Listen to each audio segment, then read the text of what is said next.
Fala pessoal, tudo bem? Eu sou Rebelo Varenga, criador do Música e Sociedade, e estou aqui no primeiro vídeo de retomada do canal no YouTube. E estou muito feliz, porque hoje eu trago uma entrevista muito especial com um professor lá do Amazonas. E a gente vai conversar sobre a música amazonense. Então, nessa retomada, eu quero falar para vocês desse livro aqui, que é o Das Beiradas ao Beiradão, do professor Bernardo Mesquita, e que a gente vai discutir aqui para falar sobre questões da Amazônia. A gente sabe o quanto o Amazonas é fundamental na nossa história, está cada vez mais fundamental, não só para a gente no Brasil, mas as atenções do mundo se voltam até nós. Então, vai ser muito interessante descobrir esse universo da música amazonense no século XX e XXI com o Bernardo.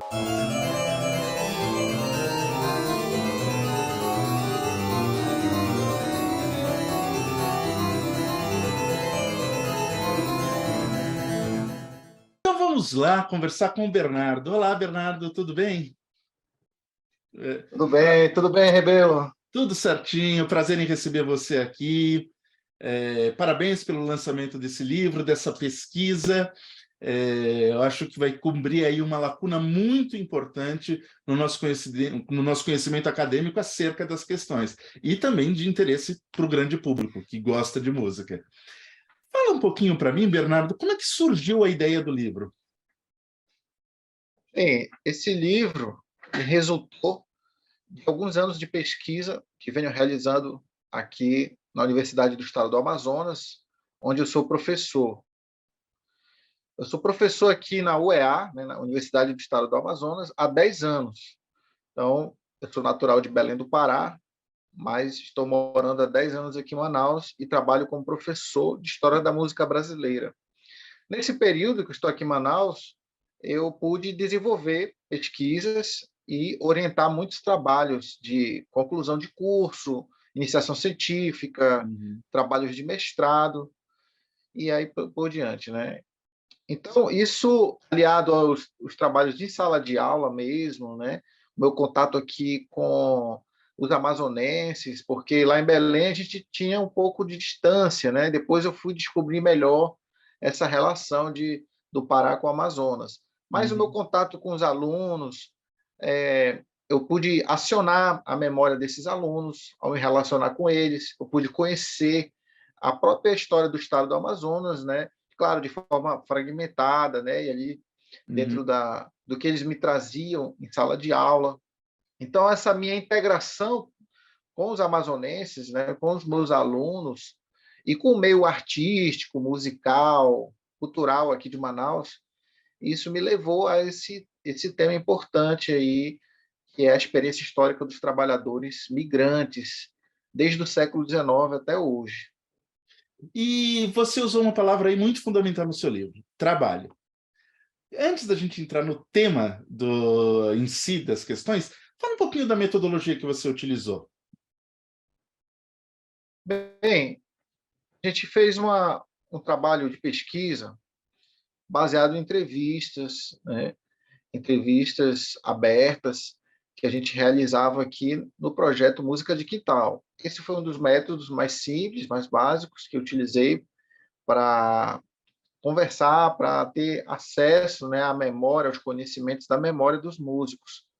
Então, esse foi uma faceta muito importante desse trabalho, aliado também à minha aplicação do marxismo, certo? Estou lidando aí com esses músicos migrantes como elementos que fazem parte de uma totalidade maior, que é a classe trabalhadora, né? Uhum. Então, esses trabalhadores migrantes, entre eles os músicos, eles fazem parte dessa classe trabalhadora em formação no Brasil, né? A partir da década de 50, 60, e é por isso que a gente escolheu, né, a teoria marxista da dependência como uma ferramenta que lançou luz, que explicou, né, as determinações, né, as movimentações aí desses músicos migrantes. Mas ainda com relação a isso, você sim utiliza do marxismo, mas você faz num viés também do adotado, por exemplo, pelo nosso grande musicólogo José Ramos Tinhorão.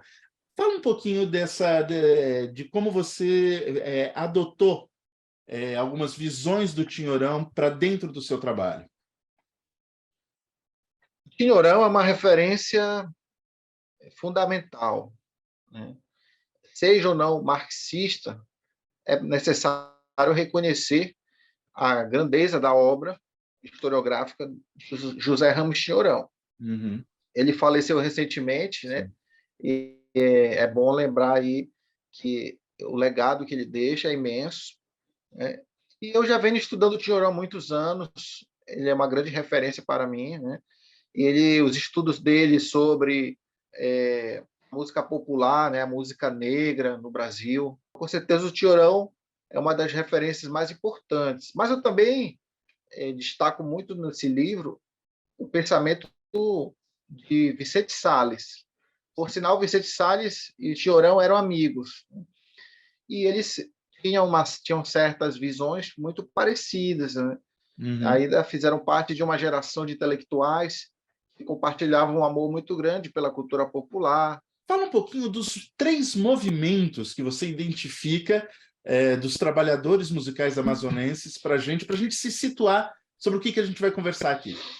Eu destaco 3 momentos importantes que foram logo na metade do século XIX, quando a gente teve aqui o estabelecimento da província do Amazonas. Uhum. Isso foi no ano de 1852. Esse é o primeiro momento, porque é um momento em que, após o estabelecimento da província, houve um incentivo para o desenvolvimento, né?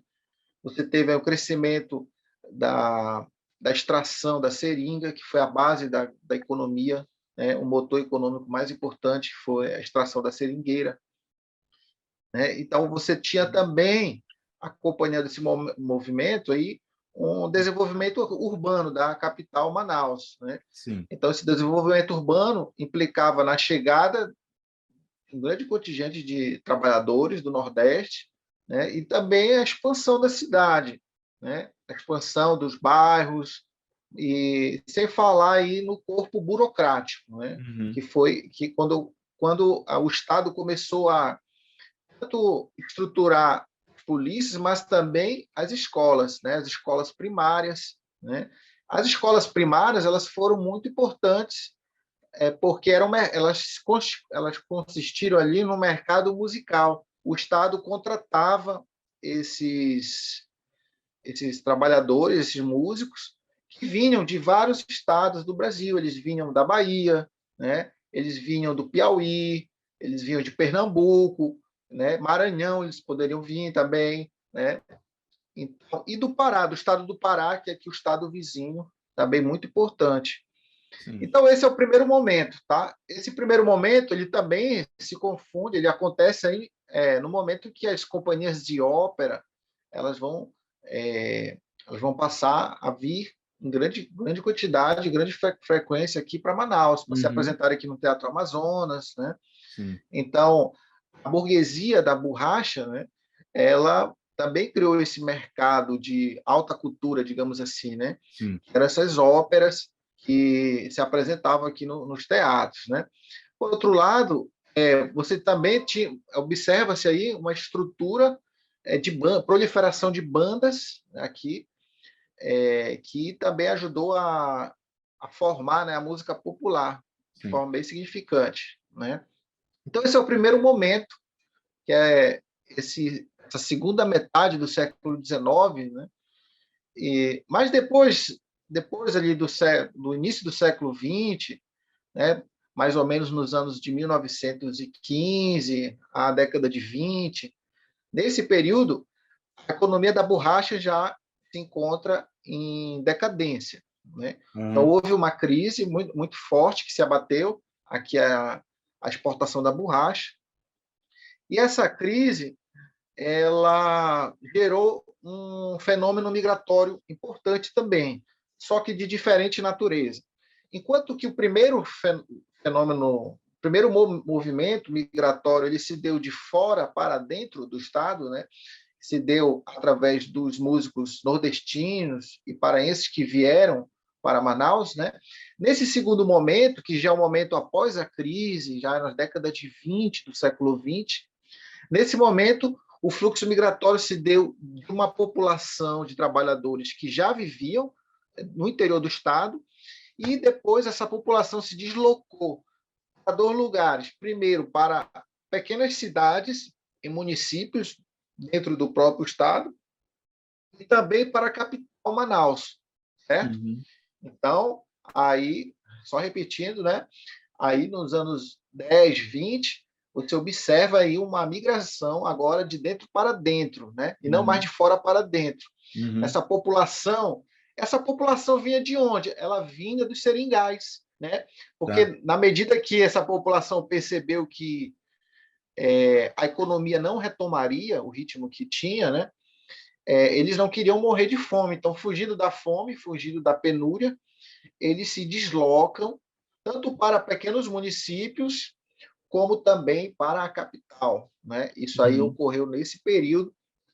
Isso teve uma implicação musical muito grande, porque esse deslocamento populacional ele aproximou essas populações que estavam dispersas, porque essas populações não tinham uma sociabilidade muito grande, porque os seringais eles precisavam ficar distantes um dos outros, né? Pela própria natureza da atividade extrativa, né? Você precisa de uma grande extensão territorial, né? Uhum. Então essa era uma configuração que ela existiu até o momento que a economia entrou em declínio.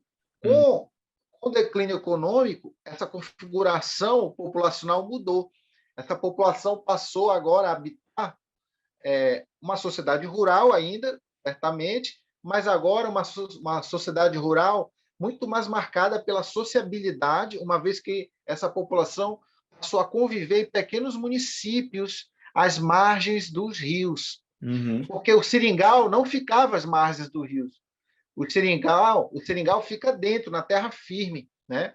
Uhum. Essa população, quando se desloca, ela sai da terra firme, que são áreas mais dentro do território, ela se desloca e vai para áreas às margens, nas beiradas. Daí vem a Uhum. palavra beiradão, né? As beiradas são nada mais, nada menos do que esses municípios pequenos que ficam nas áreas de várzea, aqui no Uhum. estado do Amazonas. E aí, nesse segundo período, tem a importância das festas de santo, né? Isso. Justamente nessas beiradas e tal. Fala um pouquinho para a gente sobre isso. Festas de santo, justamente nesse momento aí, elas vão ganhar ainda uma importância maior, assim Uhum. como a própria música. Uhum. É aí, a partir da década de 20, que eu chamo de a primeira geração das beiradas. Por Uhum. que a primeira geração das beiradas? Porque realmente é o momento em que essa população vai passar a viver de forma mais acentuada aí nesses municípios e Uhum. vai haver aí uma convivência, a formação de laços sociais, né, de cotidiano, de sociabilidade. Esses laços aí, eles vão ser fortificados pelas práticas culturais e artísticas também, né? Então, as festas, elas vão ocorrer exatamente aí nesse momento. As festas de santo, elas tinham como uma das suas mais importantes funções unir, selar esses laços entre essa população aí, né? Uhum. E a música, né? Até as práticas esportivas, como o futebol, isso fazia parte também, porque isso ajudava a, a que as festas se tornassem eventos atrativos. E como é que Então, era a questão da música em si? Quem eram os músicos? Como eles se apresentavam? Eram em bandas? Como é que funcionava? veja, nesse período aí, já existiam festas nos interiores do Amazonas, já desde o século XIX, só que nesse período aí, essas festas de santos, uma vez que elas vão ganhar uma importância aí nesse período migratório, um período que você vai ter uma aproximação maior da cidade com o campo. Então, a música dessas festas, ela também vai ser uma música influenciada pela urbanidade, né? Uhum. Pela força econômica da capital, né? Que era Manaus, né? E Sim. aí entra uma influência da rádio já, porque essas populações começam a ter um acesso às rádios nacionais que se Uhum. disseminam naquele momento. Veja que nós estamos falando 100 anos atrás, né? De um período muito anterior à nossa história, mas que é fundamental para a gente entender, né, a nossa realidade hoje, que é justamente essa sociedade rural, essa sociedade que vai se desenvolvendo até esse capitalismo urbano, né? Nós Sim. temos o capitalismo urbano industrial. Então, a música que ocorria nas festas era uma música que tinha duas dimensões. Uma dimensão que eu considero funcional, né? Porque era uma música religiosa que estava ali para cumprir uma função religiosa dentro Uhum. dos rituais de festejo dos santos. Que rituais eram esses? Era tanto a procissão fluvial, que quando os barcos saem, muitas vezes, né, em busca das promessas e tal, e também da erguição dos mastros, que é um momento importante também, que é a erguição dos mastros. Então, para cada momento dos festejos, você tinha uma música ali, cumprindo uma função auxiliar, né, aquele festejo. Então, eu considero que essa é uma dimensão, que é uma dimensão funcional. Uhum. Porém, as práticas musicais não se resumiam apenas a essa música funcional. Você tinha práticas musicais também de forma mais secular, que eram chamados bailes. E aí que entra mesmo a música popular do chamado beiradão, né? Uhum. Porque esses bailes seculares que acontecem em associação às festas de santo, né? Eles geralmente encerravam as festas no último dia. Eram bailes que iam de 8 da noite até 8 da manhã, então eram 12 horas Uhum. ininterruptas de festas, né? E como se dá, nesse momento ainda, as relações de trabalho dos músicos? Por exemplo, quem contratava? Você fala muito ainda de uma relação pessoal nesse momento. Explica para a gente um pouquinho disso. Porque, veja bem, estamos aí nos anos 20, 30, não é mesmo? Sim. Dentro de uma sociedade rural, né? Então, se a gente fosse pensar numa caricatura, a gente pensaria numa sociedade rural em que as relações econômicas ainda não estão tão desenvolvidas, né? Poderíamos Sim. pensar assim. É que a partir da década de 30 mesmo, as próprias festas nos interiores da Amazônia, tanto no Pará como aqui no Amazonas também, essas festas elas foram se mercadorizando, pelo menos no sentido das relações de trabalho dos músicos, né? Uhum. Porque o que se observa é que você tinha a figura do músico promesseiro, que era um músico que justamente fazia aquela música funcional, religiosa. Uhum. Então, por que ele fazia? Porque ele poderia estar pagando uma promessa, porque ele acredita no santo, ele é uma pessoa devota, né? Uhum. E esse músico, ele fazia de forma voluntária, né, esse trabalho, né? Mas nos bailes, dentro desse contexto dos bailes seculares, das festas nas sedes, o que se observa é que já havia ali um mercado musical. Os músicos eram contratados para tocarem nesses eventos, Uhum. nessas festas, né? Então, havendo uma contratação, uma remuneração pela prestação de serviço, né? A gente já nota que tem ali uma coisa diferente, né? Outro nível de relação de trabalho ali. Muito interessante, Bernardo. E você fala também muito de transculturação, que a música amazonense nesse período se formou, dada várias influências. Como que nesse momento histórico se dava isso? Olha, qual era a música amazonense desse período, década de 20, 30? Certamente era uma música muito, mas muito diversa. Uhum. As práticas musicais, os estilos, os gêneros, as formas musicais, instrumentais que existiam aqui no Amazonas eram muito, muito diversas, muito variadas, certo? Uhum. Então, o que a gente tenta compreender é que formas predominaram mais em cada período, né? Sim. E nesse período você tinha aqui tanto as óperas que eu já falei, né? Você tinha a música erudita, você tinha as mulheres pianistas aqui na cidade também, né? Uhum. Você tinha na música popular, com certeza, os batuques, né, afro-ameríndios, né, como o gambá, que é um batuque Sim. muito importante aqui do Amazonas, assim como o carimbó é um batuque importante lá do Pará, né? Então a Sim. gente tinha aqui o gambá, mas tinha também já os boi-bumbás, né? E também eles já chamavam aqui, pelo menos os jornalistas que noticiavam as festas, eles já utilizavam a palavra carimbó aqui no início do século XX. Existe um registro aí do Jornal do Comércio em que a palavra carimbó já era utilizada aqui pelos jornalistas aqui no Amazonas, certo? Entendi. Mas existia também, nessa década de 30, né, a música fonográfica nacional, que estava Uhum. disputando nas rádios, não é mesmo? Então, por exemplo, depois dos anos 20, se dissemina muito no Brasil as orquestras de Uhum. jazz.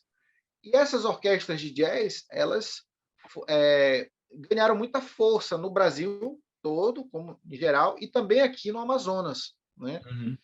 Você já tinha, então, as bandas que atuavam aqui na cidade e nos interiores também. Os músicos que vieram desde o século XIX, né, eles continuaram chegando para compor as bandas da Polícia Militar, né, Sim. e as bandas do Corpo de Bombeiros também, né, das Forças Armadas. E depois as bandas se proliferaram também nas escolas. Então, bandas Uhum. escolares, muitas bandas escolares foram formadas. Você vê aí esse universo, né? Você tinha também o canto orfeônico, que era muito forte, né? Então as bandas, elas foram muito influentes e eu acredito que elas foram importantes na assimilação dessas orquestras de jazz, uma vez que você tem aí uma confluência dos instrumentos de sopro, né? Então, Sim. a predominância de instrumentos de sopro nas orquestras de jazz, ela explica por que os músicos das bandas, né, tiveram uma afinidade também de montar, né, Você fala essas da importância, orquestras. inclusive, do sax, muito, que vem aí. Certamente, com certeza o sax, né, e outros instrumentos. Sim. Então, essas orquestras de jazz, essas jazz bands, elas foram formadas aqui no Amazonas, também no Pará, elas foram muito importantes. E eram essas orquestras que iam tocar nos interiores, nessas festas aí da década de 30, 40. É claro que o que eu estou chamando de orquestras, né, muitas vezes era um quarteto, né, um quinteto, Sim. poderia ser Uhum. talvez um trio, entende? Sim. E uma coisa que vale a pena dizer é que essas festas também, nos interiores, elas não ocorriam só na, nas festas de santo. Existiam festas, eram também festas de aniversário, de casamento, existia também festas mais seculares que os próprios políticos contratavam as bandas e tudo Sim. mais, né? Mas há um momento, né, Bernardo, onde tudo muda. O impacto do mercado fonográfico foi gigantesco. Você pode falar um pouquinho de como se deu isso, desse novo momento? Bem, esse novo momento corresponde ao terceiro movimento migratório da maior importância aqui para a música do Beiradão, Uhum. para a música amazonense. Porque o que acontece? Aquela população que estava ali nas beiradas dos rios, nos municípios, né? Ela recebia, né, os músicos que iam tocar nessas comunidades, né? Então você tem uma movimentação. Porém, essa geração aí dos anos 30 e 40 foi uma geração que não ficou tão conhecida justamente porque eles não ingressaram na indústria fonográfica. Uhum. Agora, os músicos que nasceram nesse período, na década de 40, 50, eles já viveram uma terceira geração aí, que fez o fluxo migratório das beiradas ao Manaus, a capital, que é onde se desenvolveu aí o Beiradão, né? Uhum. Então, das beiradas ao Beiradão, também aí então designa também esse movimento de êxodo rural dessas populações que vêm dos interiores para Manaus. Isso se acentuou na década de 50, 60 e 70, né? Devido aos planos de desenvolvimento do capitalismo aqui, que a ditadura, né? O desenvolvimento do capitalismo no Amazonas já vinha sendo debatido, né? Já vinha sendo planejado desde os anos 30, 40, mas aí isso não saía do papel, né? Não saía da discussão. A região ainda demorou muito para ingressar na indústria, né? O desenvolvimento industrial, a produção industrial, ela só vai acontecer aqui na década de 60. Claro que ainda já tinha algumas indústrias aqui antes, mas era muito minoritário. Então, a base da economia era extrativista, né? E essa geração de músico que chega aqui em Manaus na década de 50, 60, 70, esses músicos, eles vão continuar tocando nos interiores, nas festas, mas eles vão passar a residir em Manaus e aqui eles também vão ser músicos ativos, né? Tanto no carnaval como também em outros momentos, né? Por exemplo, o Toinho Bindá, que era um saxofonista muito importante, ele faleceu recentemente, né? Ele era um músico que atuava nas festas dos interiores, nas festas das beiradas, mas ele também foi um dos fundadores da primeira banda de rock do Amazonas, que foi a banda The Good Boys. Então, para a gente entender que a trajetória pessoal de cada um desses músicos, ela foi também se modificando, né? Ela também foi muito mutante, né? Eles vieram de uma situação rural, né? De uma economia extrativista, vieram morar na cidade no momento que a indústria começava a ganhar maior força, né? E a indústria submete o extrativismo, a cidade submete o campo, né? E o imperialismo nesse momento aí também submetia o Brasil, não é mesmo? Então, a questão fonográfica ela é o resultado do próprio desenvolvimento aí das indústrias fonográficas no Brasil e que acabaram também incorporando esses trabalhadores na década de 80. Então, esses trabalhadores músicos, eles vão se tornar mais conhecidos porque eles gravaram discos, né? Entraram na mídia, passaram a ser muito vinculados nas rádios, venderam milhares de discos, né? O Teixeira de Manaus, que é um dos mais conhecidos, mais mencionados, ele foi um dos artistas que vendeu mais discos nessa época, né? Dizem até que ele vendia mais que o Roberto Carlos. Então, imagina um artista local ter mais força mercadológica do que um artista nacional, né, imposto, né, desde É muito tempo pela incrível. mídia e tal. É incrível.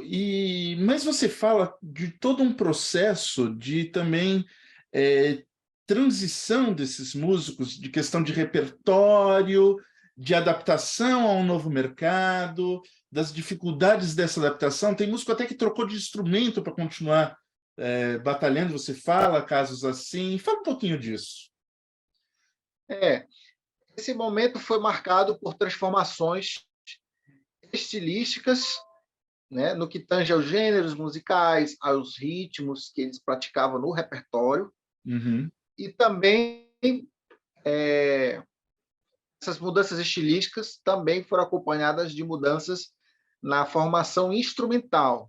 Então, a minha análise ela se debruça muito em torno desses elementos. Você tinha um repertório que eles tocavam nas festas dos interiores, né? Era um momento que você não tinha energia elétrica em muitos desses municípios aqui no interior do Amazonas, né? Então eles tocavam assim quartetos, né, quintetos, muitas vezes. Eles tinham o que se desenvolveu foi uma formação instrumental resultante das orquestras lá da década de 30, né?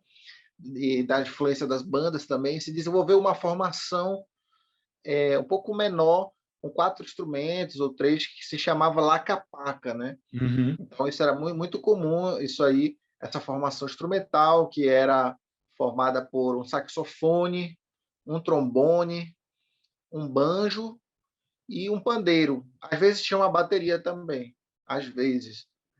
Então, era basicamente essa formação da laca-paca que a gente observa que resulta de onde? Justamente da formação instrumental das jazz bands, né? E o repertório, né? O que eles tocavam? Olha, em primeiro lugar, em relação a esse repertório, né? Desse Brasil profundo, é um repertório desse Amazonas profundo, né? Uma sociedade agrária. Imagina, né? A gente pensar essa realidade agora falando aqui depois de tanto tempo, né? Mas essas orquestras de jazz que tinham na década de 30, eles não tocavam jazz, né? O nome era orquestra de jazz porque você tinha na formação instrumental uma tentativa de imitar aí, né? De reproduzir. Mas no que tange aos repertórios, as orquestras de jazz no Brasil elas tocavam música brasileira. Sim. Basicamente era isso mesmo, Uhum. né? Então, esse repertório que eles passaram a tocar nos interiores era música brasileira, né? Era a música do carnaval, as marchinhas, né? Quando queriam tocar alguma coisa mais rápida, era um frevo, né? E aí, fazendo coro aí com São João, né? As quadrilhas, né? Aquele arrastapé também era muito tocado, né? Os baião, o forró, essa nordestinidade, esses estilos, eles já eram presentes. Mas também você tinha ali o choro, eles tocavam muito choro, né? Porque o choro ele se dissemina também por causa das bandas de música, né? E já quando essa transição, você vai falar no seu livro que o gosto passa a ser americanizado muitas vezes, a jovem guarda, enfim, outras questões que trazem um imperativo norte-americano dentro dessa música que vai passar a ser produzida no Amazonas. Fala um pouquinho desse tipo de repertório. O mercado fonográfico foi muito importante, né? A gente tende a pensar que a música rural dos anos 30, no interior do Amazonas, no norte do Brasil, era uma música totalmente alheia às tendências que se apresentavam como dominantes, né, na indústria nacional. Uhum. Mas não era esse o caso. Justamente essas tendências dominantes e predominantes na música brasileira, elas se manifestam também na Amazônia de um modo geral, né? Uhum. E é importante que a gente fale isso para a gente romper de vez com qualquer visão caricatural, que Sim, busca sempre o exótico. Ah, falou da sim. Amazônia, deve É, ter alguma coisa exótica, de muito peculiar. E quando, na verdade, não é nada disso. sim. É Uhum. exatamente o contrário disso. Sim. Aqui na Amazônia, no norte, no Pará, no Amazonas, você percebe sim as particularidades, evidentemente, mas também você percebe que justamente aqui ecoou as tendências gerais que se disseminaram na sociedade brasileira, né? E em todos os aspectos você vê isso na política também, né? É claro que nossa região aqui tem particularidades evidentes, geográficas, naturais, culturais também, né? Mas a minha análise é uma análise que busca a totalidade, né?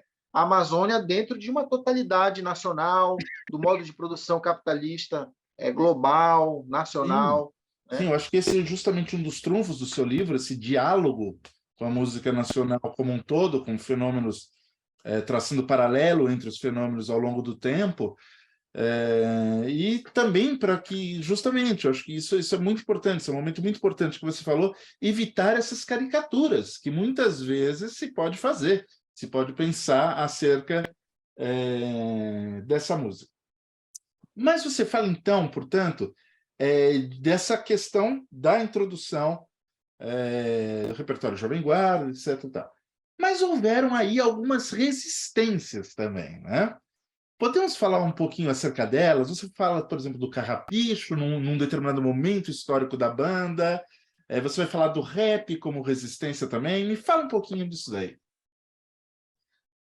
É, acontece que essas práticas musicais elas foram se transformando a partir de situações conflituosas, adaptativas, né?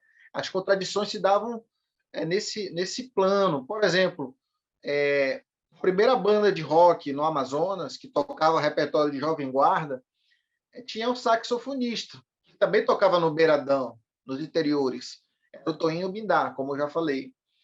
Veja, então, em determinado momento, essa mesma banda, o The Good Boys, ali no final dos anos 60, eles começam a adotar o sintetizador, que era uma grande novidade nos anos 60, né?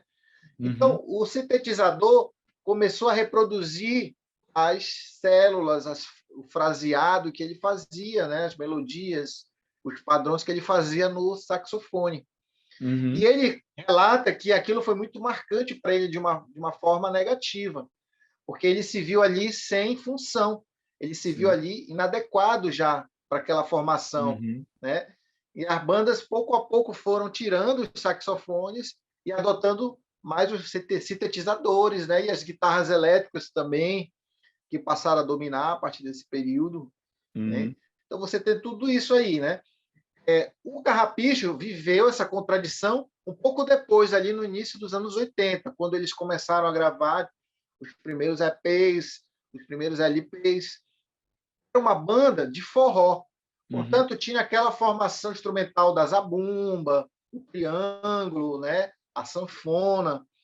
Só que aí a gravadora, na época, a Gravação, né? Os produtores, os empresários, eles é, sugeriram a mudança, né? Eles pressionaram, na verdade, para que essa mudança ocorresse, né? Foi aí que o Carrapicho, já a partir da metade dos anos 80, começa a mudar os instrumentos, a aceitar a presença da bateria, né? O sintetizador. Então a banda foi se adaptando, mais uma vez, como eu falo, né? Foi um processo adaptativo. Em nível nacional e às vezes até internacional, tiver aí algumas adaptações de música e tal, quando ela já chega para o mercado nacional aqui, ela já está diferente, né? Por exemplo, aquele o tic-tic-tac, aquela questão, já é uma outra fase, né? É, sim, com certeza. A primeira fase da banda Carrapicho foi uma fase que eles tocavam um repertório de MPB, ainda bem no início, e logo eles aderiram ao forró, a música nordestina, né? Então era uma banda que tocava muito os ritmos nordestinos aqui em Manaus. No início dos anos 90, mais ou menos 94, algo assim, eles começaram a mudar o repertório, né? Começaram a, digamos assim, adotar o boi bumbá como o ritmo mais importante, o ritmo que eles é, teriam como central dentro da banda, né? Mas isso aí foi na década de 90 que já inaugura aí uma segunda fase da banda, e foi a fase que ficou realmente conhecida devido a esse hit aí, o Tic Tic Tá, quando a banda chegou a se projetar até mesmo na Europa, né? E esse já é um momento onde há uma influência da lambada, de outros vários ritmos e gêneros musicais, que você vai falar que vai formar a base do beiradão, pelo menos do que o beiradão significa hoje em dia, o termo, né? É, É, fala um pouquinho acerca disso. Aliás, também dessa diferença do termo beiradão, o que que era antigamente e o que que é hoje. é. A palavra beiradão, evidentemente, que se refere a uma localização geográfica, nas beiradas, né? As beiras dos rios da Amazônia. E essa palavra beiradão, ela era utilizada para se referir a essas localidades. Na medida que as festas também ocorriam nas beiradas, né? Então aí as festas passam a ser associadas, né? Os radialistas diziam que, anunciando as festas, eles diziam: a festa vai acontecer na comunidade tal, na beirada tal, no beiradão tal.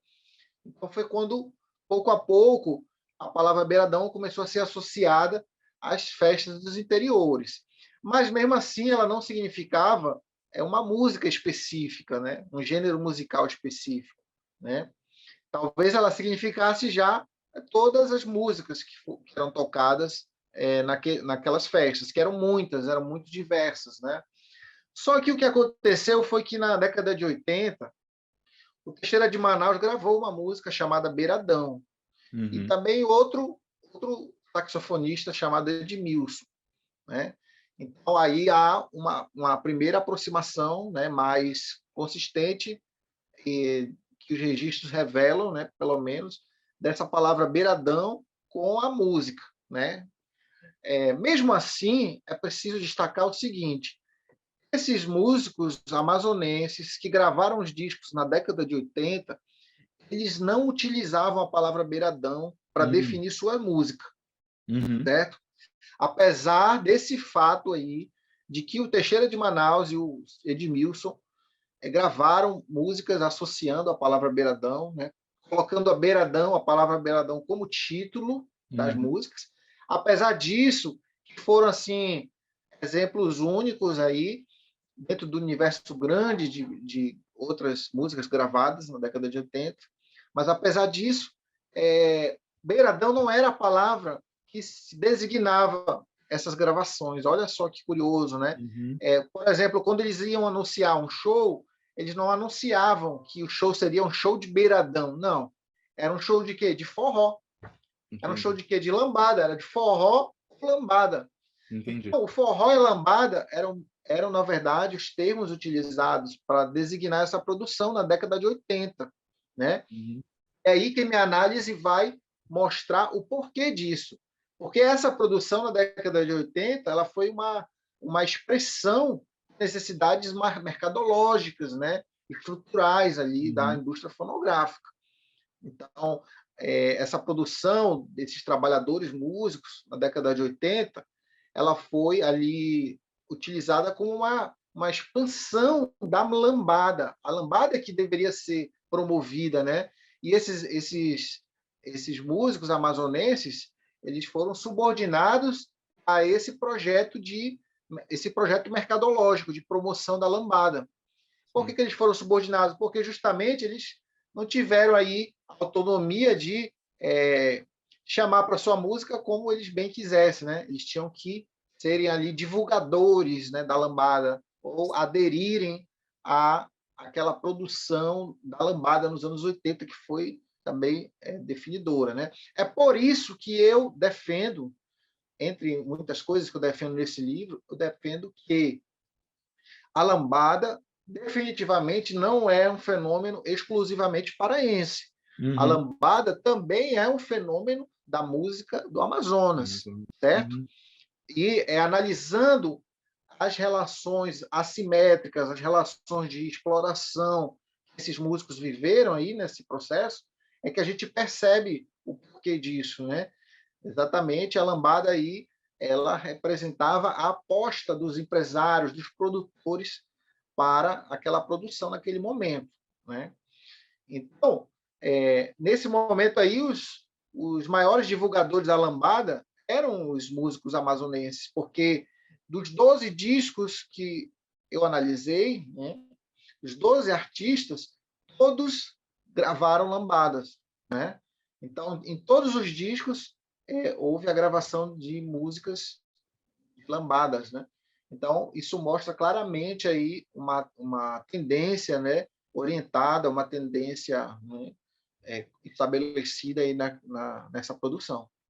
E antes da gente chegar no rap, lá, vamos cortar um caminho aqui de eu abrir um parênteses, melhor dizendo, para você falar no meio dessas transformações todas do nativismo musical. Ah, tá. Explica para a gente um pouquinho sobre essa questão que é muito importante também.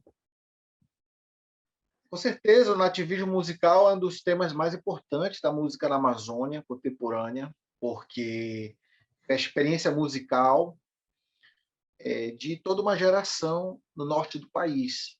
Como analiso esse fenômeno do nativismo, observa-se a sua abrangência em todos os estados que compõem a região norte, né? O Amapá, o Pará, Roraima, o Amazonas, mas também Rondônia e Acre, né? Uhum. Então, eu analiso essa estética musical dentro desses estados, né? Eu chamo a atenção para o fato de que foram nesses estados que essa estética se manifestou, né, nas décadas de 70, 80, meados de 90. Né? Uhum. E o que é essa estética? Bem, é uma estética anticapitalista. Então, essa é Uhum. uma das primeiras questões importantes que eu chamo a atenção. Por que é uma estética anticapitalista? Porque é uma estética que se opõe ao desenvolvimento capitalista na região norte. Né? Uhum. Esse desenvolvimento capitalista ele foi orientado, foi promovido pelo Estado ditatorial, pela ditadura militar, né, através de políticas de desenvolvimento, né? Então, os militares fizeram uma série de políticas de desenvolvimento, de diversificadas políticas aqui para a região, e essas políticas tiveram um custo humano muito grande, um custo ambiental muito grande, né? Essas políticas elas foram responsáveis pelo assassinato de milhares de indígenas, né? Uhum. A dizimação dos povos indígenas é uma coisa que nós estamos vendo, como ela é forte no Brasil aí com os Yanomamis, mas ela é presente na Amazônia desde sempre. Os povos Infelizmente. indígenas sempre foram dizimados, Sim. chacinados, foram tratorizados por qualquer tipo de desenvolvimento aqui na região, né? Uhum. Então, essa é uma tragédia já muito antiga. E no nosso desenvolvimento recente, né, a partir da ditadura militar, isso também foi muito presente, né? Porém, o nativismo musical é a forma como os músicos, os compositores, os artistas, né, como eles se posicionaram diante dessa intervenção violenta dos militares, né? Por exemplo, aqui no Amazonas foram construídas muitas estradas, muitas rodovias, né? Essas rodovias elas passavam por dentro de territórios indígenas, né? E os militares não fizeram nenhuma questão de conversar, dialogar com essas populações, né? De tentar propor outras formas de ocupação que não fosse baseado na violência, né? Uhum. Então, os militares foram muito truculentos, muito mesmo. Eles já Sim. assassinaram aqui milhares de Uamiri Atroari, que é uma etnia indígena importante aqui no Uhum. Amazonas.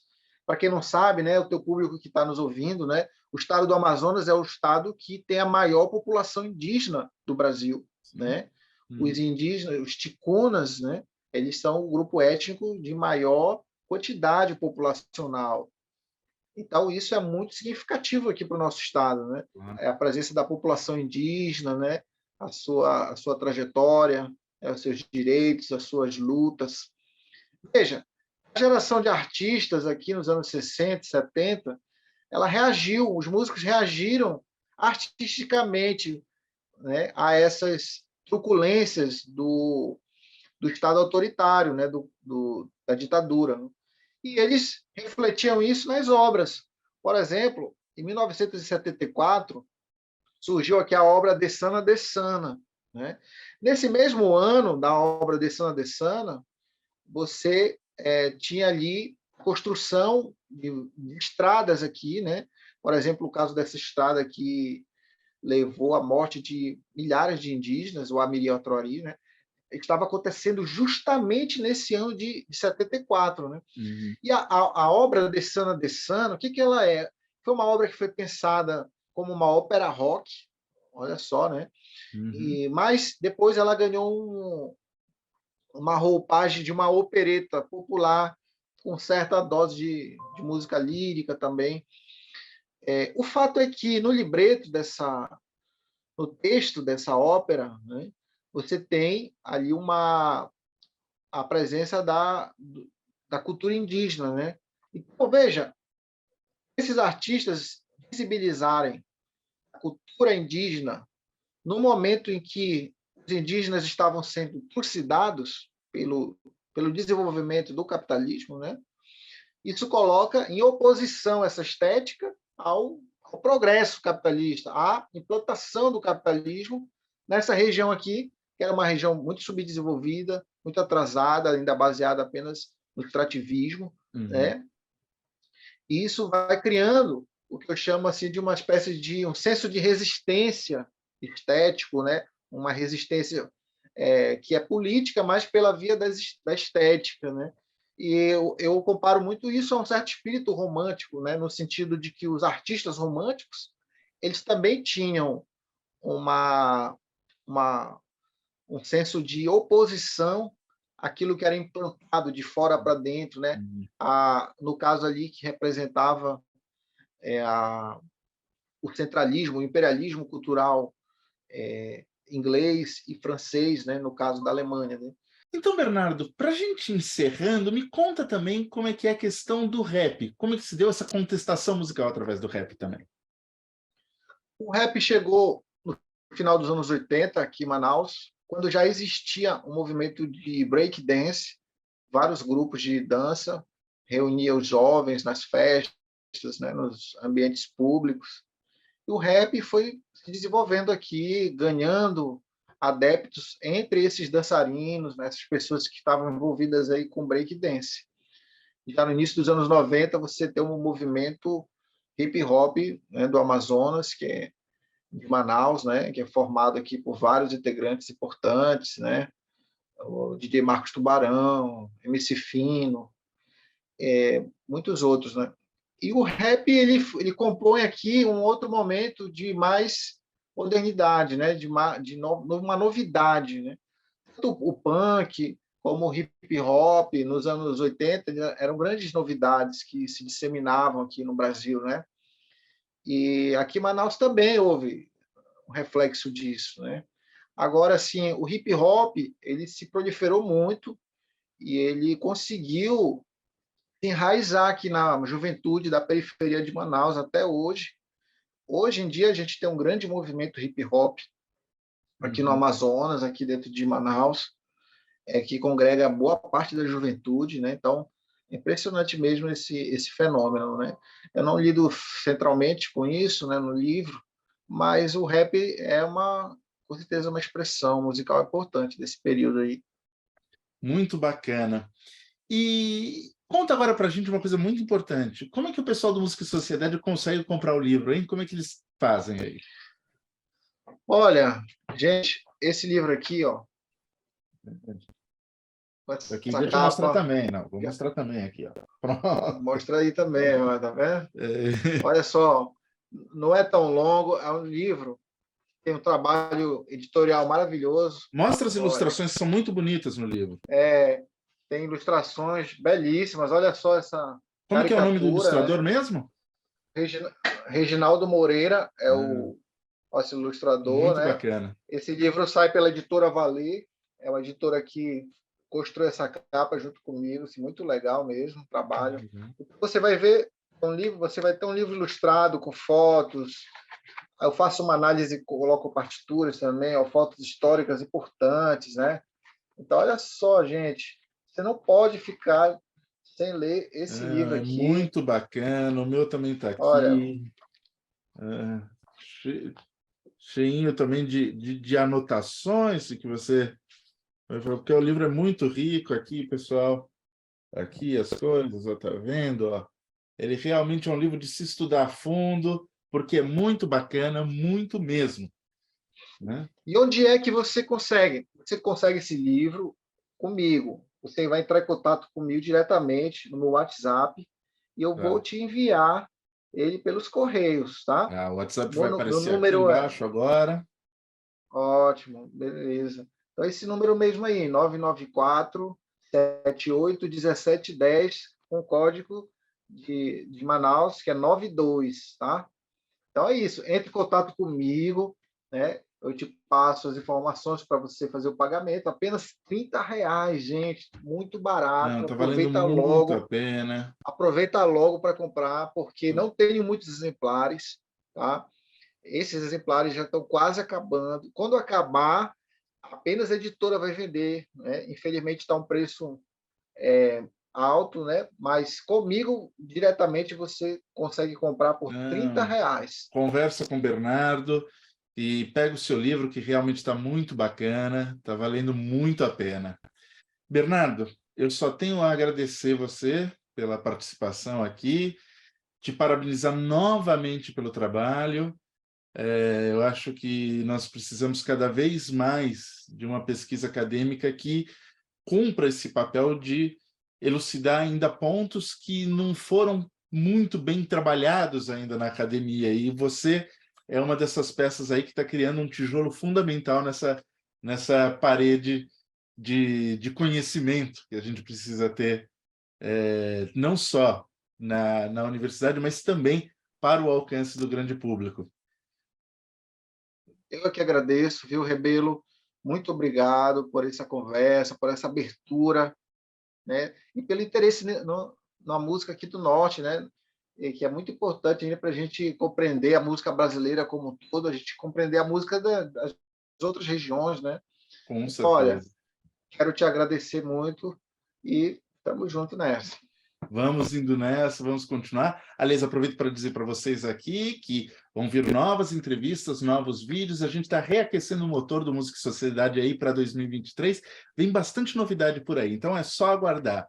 Bernardo, um grande abraço e até breve. Tchau, Um tchau. abraço, querido. Até mais.